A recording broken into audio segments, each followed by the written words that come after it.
बहित पापोति ब्राह्मणो समचर्यो समणो ति बुच्यति पब्बा जय मत्तनो मलंग तस्मा पब्बजितो ति बुच्यति। नमो बुद्धाय। जय भीम साथियों, स्वागत है आपका मेरे YouTube मंच धम्मा अशोक उर्फ उमेशपाल सिंह पर। मैंने ये तथागत बुद्ध की ब्राह्मण बग से एक गाथा उठाई है, जिसमें तथागत बुद्ध ने ये बताया है कि बमण कौन होते हैं, समण कौन होते हैं और प्रवज्जित कौन होते हैं। बमण माने ब्राह्मण, समण यानी श्रमण और प्रवज्जित यानी श्रामणेर। तो इनके बारे में बुद्ध ने बताया कि जिसने अपने पापों को खत्म कर दिया हो वो ब्राह्मण, जिसके अंदर पाप ना हो वो ब्राह्मण, और जो समता समभाव का भाव रखता हो वो समण या श्रमण, और जो प्रवज्जित कहलाता है जिसने अपने चित्त अपने विकार चित्त से विकारों को खत्म कर दिया हो, मन के मैल को खत्म कर दिया हो, वो प्रवज्जित। सब पापस्य अकर्णं कुशलस्य उपसंपदा सचित्त परियोदपनं एतं बुद्धानुशासनम्। किसी भी पाप कर्म को न करना, सब पापस्य अकर्णं, सभी पाप कर्मों को छोड़ देना, कुशलस्य उपसंपदा, कुशल कर्मों करना, सचित्त परियोदपनं, अपने चित्त को परिशुद्ध करना, एतं बुद्धानुशासन, यही बुद्धों का शासन होता है। साथियों, आज हम बात करेंगे एक और उत्सव की, जो पंचवर्षीय उत्सव इस समय चल रहा है, त्यौहार जो चल रहा है। हमने दीपदान उत्सव और दीपावली के विषय में आप लोगों से चर्चा की, और उसके विषय में जो मुझे अपने आधार पर ज्ञान महसूस था वो मैंने आपको बताया। तो क्योंकि अमावस्या को दीपावली या दीपदान उत्सव होता है, उसके बाद परवा, उसके बाद दौज। परवा को गोवर्धन पूजा और दौज को भैया दूज पहना खिलाती हैं भाइयों को। लेकिन अब इस बार क्या हुआ है कि 31 को भी दीपावली, 1 को भी दीपावली, और 2 तारीख मतलब आज जो जिसे हम दौज कह रहे हैं, आज के दिन गोवर्धन पूजा। तो पहले हम समझेंगे कि गोवर्धन का नाम गोवर्धन क्यों पड़ा। और ये जो साहित्य, जो इतिहास मैंने पढ़ा है, मथुरा के ही एक मानसिंह बौद्ध हैं, इनकी अपनी प्रेस है, उन्होंने मथुरा का इतिहास नामक एक बुक लिखी है, किताब लिखी है, उसमें उसका मैं संदर्भ दूंगा यहाँ पर। और उन्होंने मथुरा एक बौद्ध नगरी ये बताया है उस किताब में, और उस किताब में उन्होंने जिक्र किया है कि तथागत बुद्ध यहाँ 2 बार आए। तो पहले बात करते हैं गोवर्धन। तो अगर हम इसकी संधि विच्छेद करें तो 2 तरह का संधि विच्छेद यहाँ से मिलता है। मैं 2 तरह क्यों कर रहा हूँ मैं इसको आपको बताऊंगा। एक तो होता है गोवर्धन और एक गौवर्धन। 2 तरह का संधि विच्छेद यहाँ पर मिल रहा है, एक गोवर्धन और एक गौवर्धन। हम दोनों को समझेंगे कि मैंने गोवर्धन क्यों कहा और गौवर्धन क्यों कहा, ये भी हम समझेंगे। अगर हम गोवर्धन कहते हैं क्योंकि आज के दिन सभी लोग अपने घरों में गोबर, खासकर गांव में गोबर से गोवर्धन बनाते हैं। गोवर्धन भगवान जिसका जिक्र किया जा रहा है, ये मथुरा से लगभग 25 किलोमीटर की दूरी पर एक पर्वत है।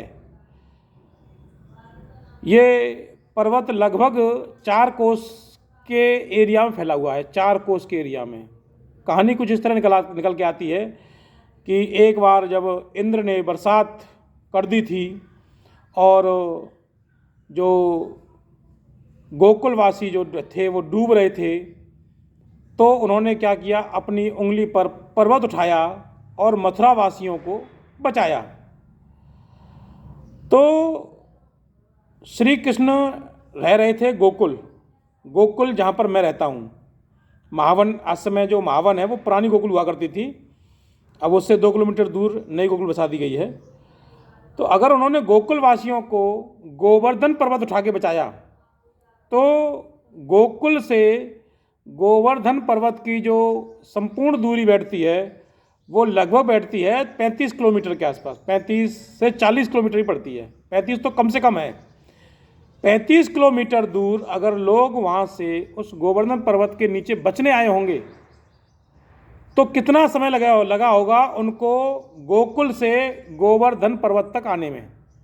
35 किलोमीटर की दूरी, 30 मान लें, कम से कम मान लें, तो शॉर्ट अगर रास्ता अपनाया भी होगा उन्होंने, स्टेट भी अपनाया होगा, तब भी 30 किलोमीटर है, क्योंकि मथुरा से 25 है और मथुरा से जो महावन है या गोकुल है वो लगभग 10 से 15 किलोमीटर पड़ता है। तो हम 30 से 35 किलोमीटर की दूरी मान लें, कितनी देर में वो उस दूरी को कवर करेंगे।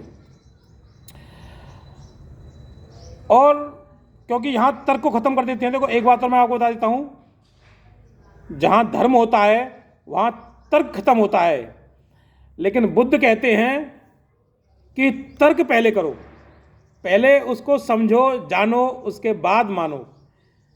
जानो और मानो, और वहाँ जानना नहीं है, केवल मानना ही मानना है। लेकिन हम तो तर्कवादी हैं, तो तर्क करेंगे कि 30 से 35 किलोमीटर की दूरी तत्समय लोगों ने कैसे तय की होगी और घनघोर बारिश में क्या वो चल पाए होंगे, जिससे कि वो बारिश से बच सकें, बारिश से, बाढ़ से। क्योंकि यमुना नदी यहाँ पर है मथुरा में, गोवर्धन में यमुना नदी नहीं है, और गोवर्धन के आसपास बहती भी नहीं है गोवर्धन, क्योंकि यमुना नदी तो गोकुल से निकल जाती है, तो गोवर्धन के आसपास तो इसका जिक्र ही नहीं है यमुना नदी का।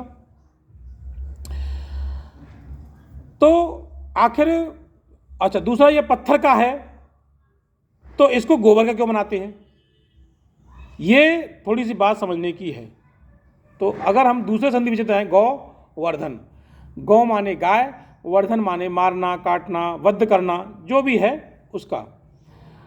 तो ऐसा क्यों निकल के आया, तथागत बुद्ध जब यहाँ पर मथुरा में आए थे, 2 बार आने का तथागत बुद्ध के प्रमाण मिले हैं कि 2 बार मथुरा में आए, और दूसरी बार उन्होंने वर्षावास किया। वर्षावास कहते हैं कि जो वर्षा के 3 महीने भिक्षु एक जगह रुककर अपना ज्ञान देशना देते हैं, तो वो वर्षावास होता है। तो बुद्ध ने यहाँ पर वर्षावास किया। तो जब वो बुद्ध यहाँ पर आए तो यहाँ के लोगों को सर मुंडवा के दीक्षा दी, वो मुड़िया कहलाए। और जहाँ पर उन्होंने दीक्षा दी वो पर्वत जो था वो उरमुंड कहलाया, क्योंकि मुंड मुड़ाए गए थे, इसलिए उरमुंड कहलाया वो पर्वत। तो उरमुंड पर्वत पर तथागत बुद्ध ने वहाँ के लोगों को सर मुंडवा के दीक्षा दी, और जिन्होंने सर मुंडवाया मुड़िया कहलाए, और तभी से मुड़िया पूनो कार्यक्रम शुरू हुआ। जब तथागत बुद्ध यहाँ पर आए तो उन्होंने देखा कि यहाँ पर गाय काटी जाती थी, यानी कि आसपास का जो एरिया था वो गाय काटता था, और गायों का बड़ा व्यापार यहाँ से चलता था मथुरा से।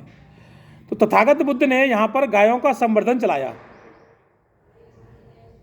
बाद में ये इतिहास, जो बुद्ध ने गायों का संवर्धन चलाया, गायों को काटने से यहाँ रोका, बाद में ये इतिहास पूरी तरह बदल दिया गया, और आज जो मुड़िया पूनो कार्यक्रम है वो केवल परिक्रमा तक सीमित रह गया है, कि जो 4 कोस की गोवर्धन की और 3 कोस की राधा कुंड की जो परिक्रमा है वो लगाई जाती है। 7 कोस की परिक्रमा मैंने भी लगाई है कई बार, जब मैं छोटा था उस समय मैंने परिक्रमा लगाई थी। ये जानकारी नहीं थी, अब इसकी जानकारी हो रही है।